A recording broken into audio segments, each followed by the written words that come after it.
Oh, Baruch Hashem, we are second night of Hanukkah, which is Yitzhak Shebegvura. Or Gvura Shebesay, depends which way you want to count the book. Because, yeah, for the first book, it goes from right to left, so tonight is Gvura. Last night was Ches, tonight it's Gvura. And second bracha, the same as the music go the other way. So, last 8. Huh? We do 8. Yeah. Not only 7. And Kesser Machos doesn't mean nothing to you. Okay.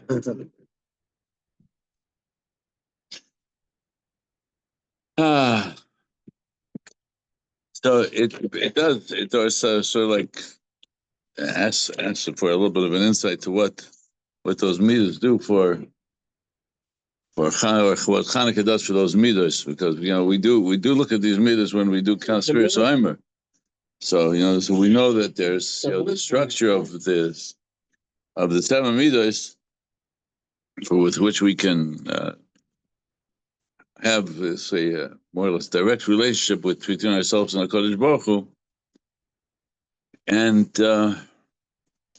we come into Hanukkah, and Hanukkah gives us the light to be able to see that light through the light of Torah. Because one of the things that the Yibbanim wanted to destroy was the ability to have Torah and Bris Milah and Choresh Kodesh. So we have the Tikkunim are the Tikkunim for Hanukkah are to give us the Or HaTorah, to give us the Kedusha of Shabbos and Rosh Chodesh, and Bris Milah. So that's where we are in the meat of the Yesod Shebegvura. The first is the koyach of be able to be able to maintain the integrity of Bris Milah in spite of all of the difficulties that Klal Yisrael had and have.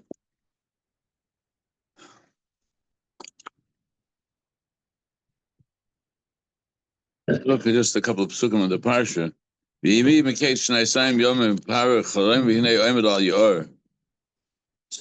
he's standing on the Yaor, and we know that when he's standing ala Yaor means that he is not in the Yaor. He's not the side of the Yaor. He's hovering over the Yaor. He's not in control of the Yaor is in control of him.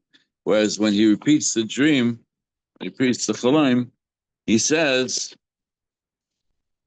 he tells Yosef, Tzvas Hayar.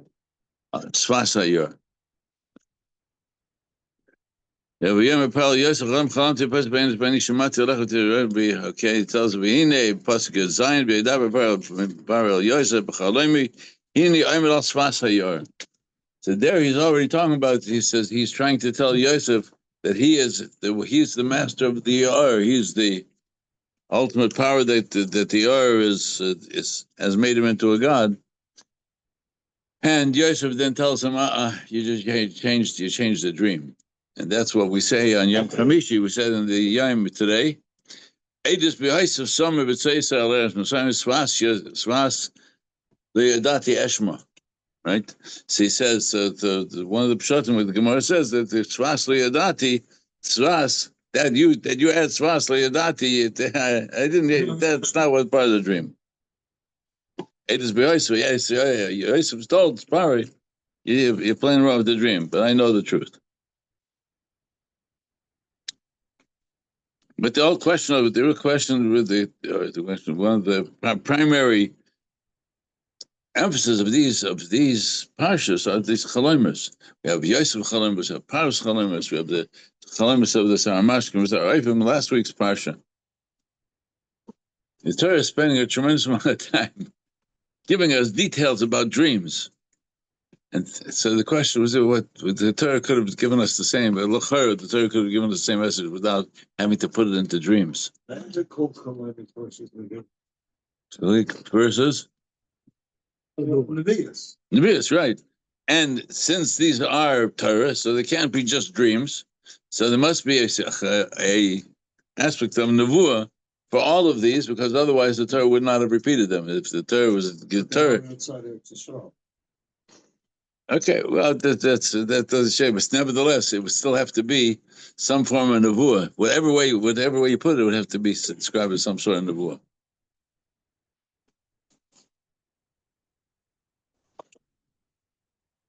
Just to add a little bit of spice to the parsha. The Kliyakar says that when Yosef comes back to tell Paroi what the Chalamis meant, he says,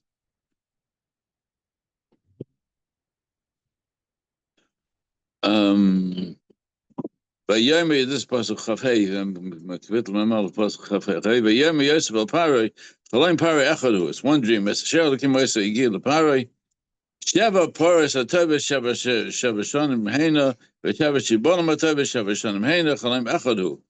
The 7 Poros are 7 years, and the 7 sheaves of grain are also 7 years. We didn't say it doesn't 7 plus 7. It says it's all one. Right. So I said, how do you know?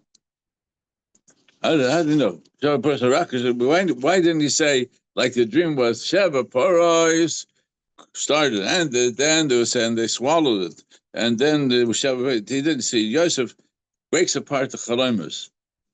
He says he broke apart the Chalamis because he had to demonstrate to Paroi that in spite of all of the other interpretations that Paroi had been given, the very fact that it was one was given to a Baal as a Baal Chaya, the cows, and the second dream was the Shibolim, was because you could say, listen, in a dream, an animal can eat another animal, but in a dream, wheat is not going to eat other wheat. Right? So he says, so it can't be that this is a dream just about some sort of devastation or destruction, that it relates only to animals, it relates only to people. It says it's going to relate to everything in his world. So the Kliyah goes through a very nice reinterpretation of how Yosef was able to demonstrate to Paroi that every aspect of the dream was relevant, would create the Pisron, the interpretation for which he gave. Let's just take a step away. The Midrashim tell us, because we have this Pach Echad Shal, with Chaysim, with Kohen Gadol, with which the miracle took place, the Nes took place in Nes Chanukah, is the product of an amazing sequence. That when Noach sent the Yonah, when Noach sent the Yonah out to see if the waters of the flood had receded, so the Yonah first one came back, and then came back with Ale Zayas Torah B'Fiyah. Came out with a branch of an olive tree. So Rashi tells us that he knew that the waters had receded because this was an Ale Zayas, this was a branch of an olive tree from Gan Eden. I have a question about that. So it came back with the branch of the olive tree, but Eretz Israel wasn't flooded, so there would have been olive trees there. It could have gotten it from before the waters were receding. Great question, but we'll stick with Rashi in the meantime. Yeah. Rashi said that the flood, that the gates of Gan Eden had opened up, so that because the flood waters, no one would get into Gan Eden. Where and how that is going to, how you want to find where the gates of Gan Eden are, I'll leave that up for another time. But the Rashi says that the Yonah went into Gan Eden and pulled off a branch of an olive tree from Gan Eden. So the Medrash says that this was a branch with olives on it. So Noach took these olives and created shemen and sealed it for all future days, because these are not just any olives. These are olives from Gan Eden. These are Gan Eden olives, right? So they're oil from Gan Eden are not going to be just standard olive oil. And that was the same shemen zayis with which Yaakov, when he had the dream of the malachim oil and bread, when he made a maseva and he put oil on the maseva, says that was from the same oil. And the pachim katanim that Yaakov went back to get before his battle with his argument, his fight with the Tsar Shel Esav, that's the Pachim Gitanim. That's why Yaakov went back, because those were Pachim Gitanim. Those were the Pachim from that oil that was from Gan Eden. And Moshe Rabbeinu would use that same Shem Mazayas from the Gan Eden to anoint to be Moshe all the Kalim of the Mishkan. And Shlomo Melech, huh? How many olives could the Yonah bring back? No, he brought back a whole branch from an olive tree. So, and every one of those olives were in an olive, was olives from. I could say branch about that. No, you have a second, but these are Gan Eden olives, right? Must have been a big guy. Yeah. No, it was Everything back then was good. it's everything from Gan Eden. Gan Eden is it's not doesn't meet the. Yes, the man want to have olives. These are not olives that you buy in the jar. This is Medrash? Yeah. Yeah, we have And a then it's the prophet that same caused olives the woman which what?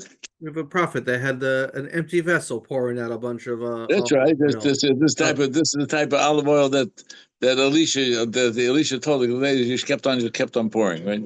It's all of every time that talks about Shem and Zayis through Tanakh, it's referring to that oil which originally had the chaysim of a Kohen Gadol. Which Kohen Gadol? Noach. Noach had Shem. Shem was the Kohen Gadol. He had Shem seal each one of those bottles. So therefore, when they what? Shem and Mishcha, right? The Shem and Mishcha of the Mishkan, Shem and Mishcha of the Beis Hamikdash, Shem and Mishcha of the Kohen Gadol, and there has to be one of those 7 bottles of Shem and Mishcha for when Mashiach will come. There has to be. Don't have to be there. So therefore, when they found that Pach Echad Shel Shem with Chosm Kohen Gadol, they knew that this is not just going to be they're going to have one. They lit it up that it was operated on Pinais was not such a chiddush, was not such a nace that the nace took place. It was a nace because it was the olive oil from Gan Eden. So there has to be enough for when Mashiach comes. One pach. How could they say that this was the only drug? You heard about Shiloh's bag with the built work, that every time put his hand to all his built work? I heard about the father side of the heart. There's oil with the ark that was hidden after the first temple with the Babylonia. That's brought back. That's right. This oil was been hidden, is waiting now, still waiting for Mashiach. So therefore, when the nace of Hanukkah took place, what they were able to convey that every time that you light the menorah, you're getting the same light from Gan Eden. Oh, God. Huh? That's because that was the nace of Hanukkah was not so much that this oil burned Shalei Kederech Teva, is that they brought back into the world the oil of Gan Eden. The oil of Sheish Shemei Bereishis they brought back into this world so that Klal Yisrael would be able to retire themselves from the tomb of the destruction of the defilement of the Beis Hamikdash, and therefore Hanukkah is the time when we're able to get that light, to get that oil from the light of Gan Eden. So when we light the menorah, we light the Ner Hanukkah. If you stop to look, you'd see, we allow ourselves to see, absorb the auras from Gan Eden. And therefore, that's why we had the tefillos or the schools of Ner Hanukkah are that we should have children that are Talmidei Chachamim, will learn Torah. We should be able to have Torah, that they would be able to, be able to learn Torah by Smother, that Kadosh Baruch should lift up Klal Yisrael to be able to Yeshua from Fuas on Hanukkah. It's because that's the more hidden part of that which took place on Hanukkah, was that they were able to bring that light of Gan Eden back into the world. So we are the beneficiaries of that nace if we only allow ourselves to be with our tefillas to ask Kadosh Baruch Hu, Galena Abita Neflos Mitzvah Hashem, open up my eyes. That's part of the tefillah. Galena Abita Neflos Mitzvah. With your light, I will be able to see light. It's a double expression from the pasuk in Tehillim. With your light, we'll be able to see light, which is with the of Gan Eden, we'll be able to see the light. The light that we have in front of us is able to be the light of Gan Eden.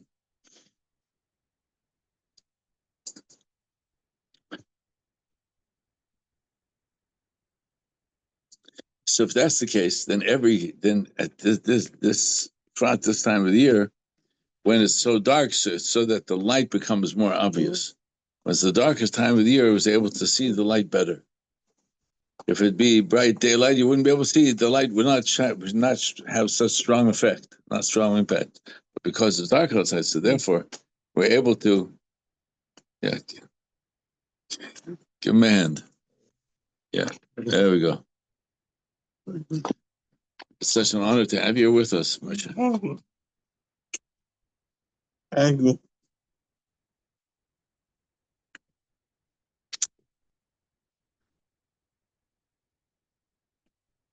The closest that we get to be able to really realize what that art does is the impact it has on our neshama. That it affects our physical vision is one of the schools that happens not only with the Neros of Chanukah, it happens with the Neros of Havdalah, it happens with the Neros on Erev Shabbos. That art, therefore, which they bring into our world, that light is the art that affects our neshama. And if it affects our neshama, then it's our neshama that is the beneficiary of chalemus. Because the Ramchal has a whole cheshbon on the he goes through a description of the neshama, chalemus, and nevuah. What makes a navi into a navi? And he says the process of making a navi is to be able to teach a navi how to let go in the process of going to sleep, go fall into what what's called prophetic trance, which allows the neshama to be able to communicate to the brain what it sees on Olam HaNeshamas. Because every night that our neshama is able to move away from the limitations of the body, then the neshama is able to see what its tafkid is supposed to be. So every night the neshama gets a renewal, refresher course. What's it supposed to accomplish? And if we only would allow ourselves to be able to come to that type of clarity, our chalemus, our dreams, would start telling us what the neshama sees. The only thing, the problem is that our bodies and our imagination is so, I don't want to say polluted, so confused by the things that we see in our world, we don't appreciate how much it communicates us to our neshama every single night. So when the Torah is giving us chalemus, good, thank you. Thank you. When the Torah gives us chalemus, is because that's the way that nevuah is transmitted for us to interpret. So every one of our dreams has a capacity to have an interpretation if we'd only allow ourselves that type of clarity that comes along with shedding the imagery of our bodies and the things that we get preoccupied throughout the day.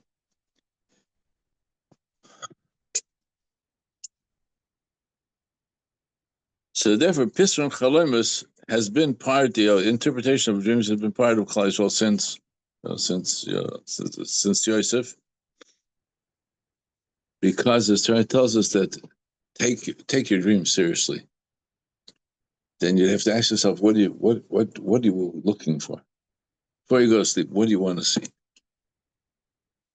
Are we preparing ourselves for the vision of our neshama? Are we just saying we're going to go to sleep, we're going to try to see how to catch a couple of winks so we shouldn't be so tired the next morning? Because most of the time we say, I'm so tired, I can't wait to get to sleep. So, yeah. That's it's true, but then it's to say, but we're preparing ourselves for the benefit that our neshama is going to have, and that's really what the Ari HaKodesh said is really part of the Kriya Shema Lamita. And if you've ever seen the full expanded the Kriya Shema Lamita of the Ari HaKodesh, Sefer Sha'ar Tzion is brought down to other places. It's a lot longer than the one that's in the Art School Siddur.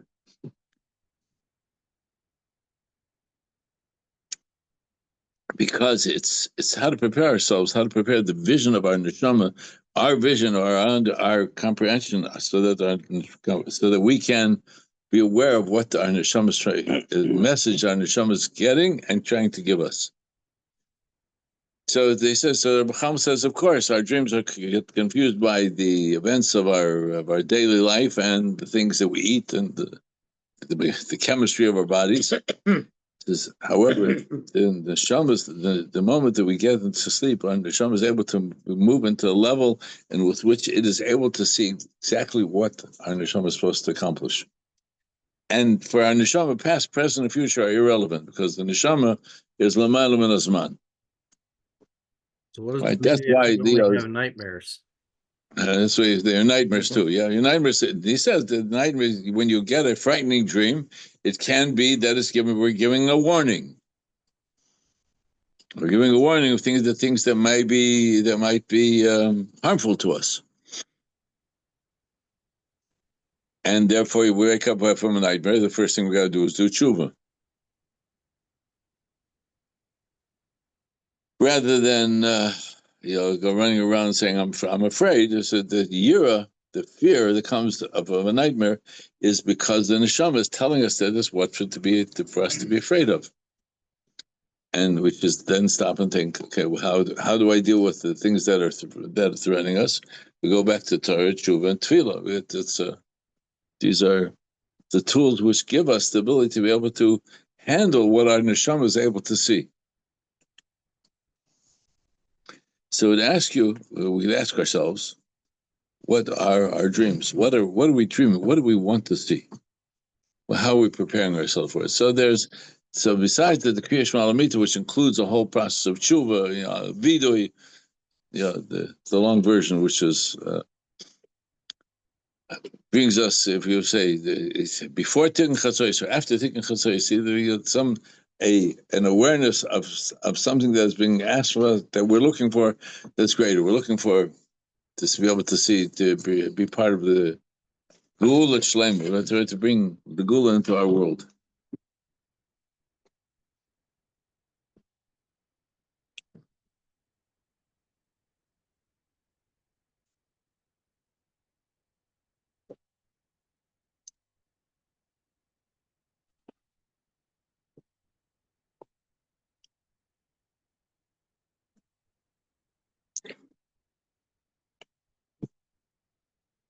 So Kliyaka says when Yosef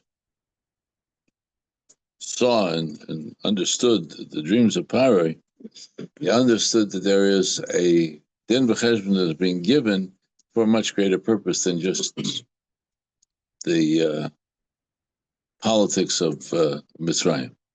How will Mitzrayim handle a famine? Because he knows as well. It's the nevuah which was given to Yaakov, and Yaakov which got from Avraham Avinu. The bris ben Absarim is that this is all part of the shibud of Mitzrayim that has to take place. So Yosef is seeing that there's something that's taking place over here in these cholamis that is propelling the preparing Mitzrayim for when Yaakov Avinu is going to come. Which, if you follow the storyline, that's what happens, right? Because of the Rav in throughout the world. So therefore, Yaakov has to come down to Mitzrayim. So that therefore allows Klal Yisrael to go Shiva Mitzrayim. So Klal Yisrael can go out and become Kabul the Torah Har Sinai. These are, if we just follow the sequence, we realize that these dreams are to help us fulfill the chalaim of the nevuah of the bris ben Absarim.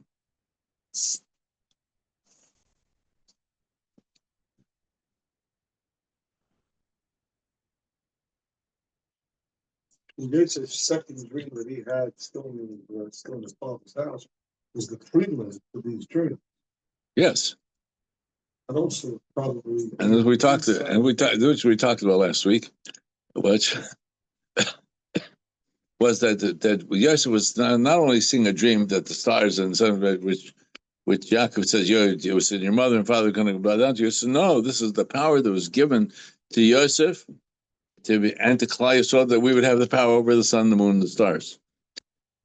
Right? The sun, the moon, and the stars represented not only just the personal sun, the moon, and the stars of him and his brothers, but it represents the koyach over the power of nature. That as Yeshua told the sun to stop, to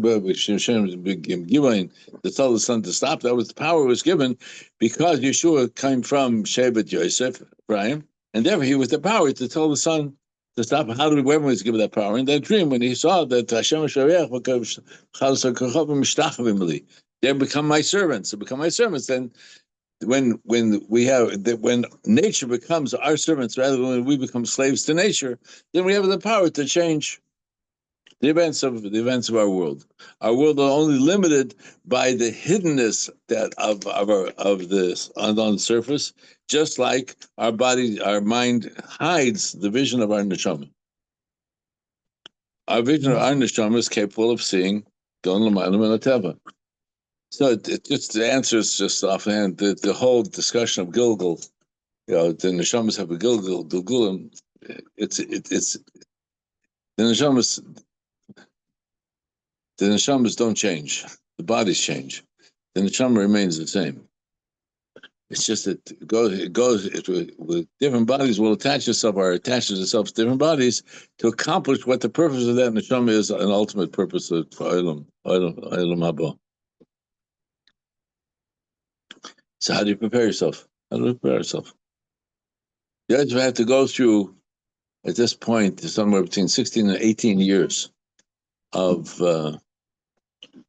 suffering to be ready to be able to interpret these dreams, because its total is 22 years from the time that Yosef left Yaakov until Yaakov was out of Mitzrayim, and they had the dream, and there was only 2 years of the Rav, of the famine that took place.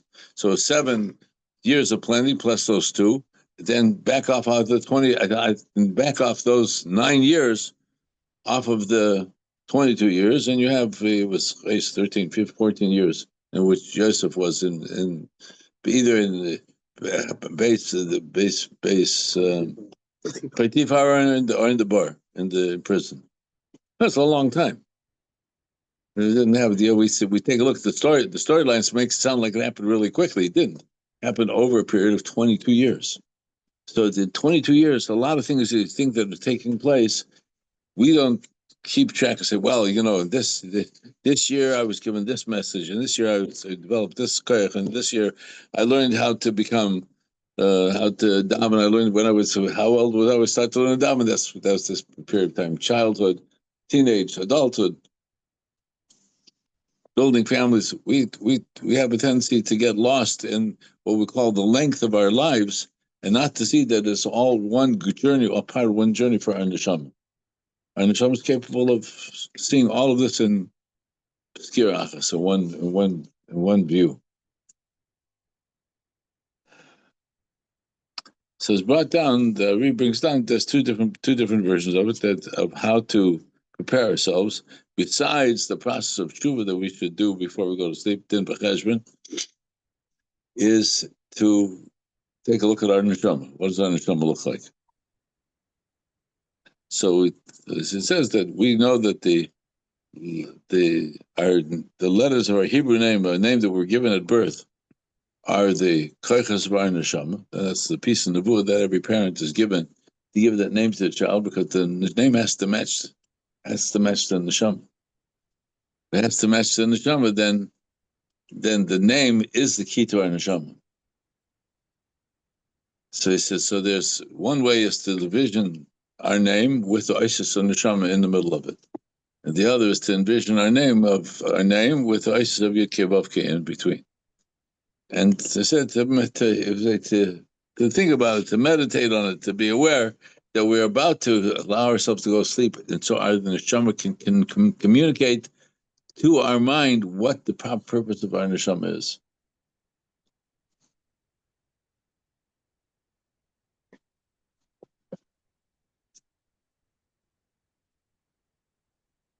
And that's why we're given that the Iris of Hanukkah, because it's the one time during the year when we're able to use the light of the Or of Gan Eden to ask ourselves, what's my purpose? What Kaichater? So in some of the form they call Hanukkah Rosh Hashanah Torah, to hidden Torah Shabbal Peh. Because on Hanukkah we're given the light of Sheish Yemei Bereishis, the hidden light that's hidden within the Torah, for us to see what our tafkid and our purpose is.